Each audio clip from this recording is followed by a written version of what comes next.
Hejsa. Og velkommen tilbage til Det Muntre Køkken. Vi har fået en gæstekok i dag, og det er Ozzy Osbourne. Yo, what's up, man? Ozzy skal i gang med at lave bøffer nu. Bøfferne til burgerne. Er det ikke nemmere, at det er nok, vi kan det? Vil du forklare, hvad der er i, Ozzy? Ja, man.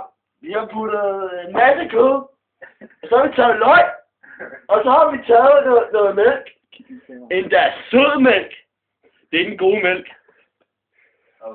Og så skal vi så bare samle det i klumper, ikke? Der er også ost i. Hvad? Der er også ost i. Nå, jeg var lige at vide min ølstegn, at vi også har ude ost i de her. Men det vidste jeg jo ikke, jeg kan jo få se. Hvor se, du laver det. Det er godt nok nogle fine bøffer, der. Det var også ikke. Også han kan lave bøffer. Hvordan tror du, de bøffer til sætning? Hvis ikke var lige min musik, og noget gik godt, ikke? Så har jeg kraft der med at lave bøffer nu. Jeg har også lige fået at vide ølstegn, at jeg skal lave 4 bøffer. Skal vi lave 6? Nå, jeg skal lave 6 bøffer. Jeg hører ikke så godt længere.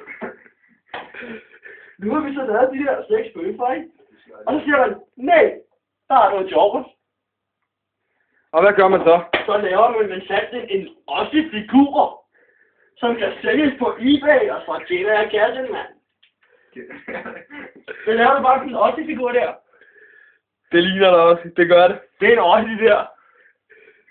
Nå, jeg vil lige få det her tilbage, og så vender vi straks tilbage. Det er noget godt, det der.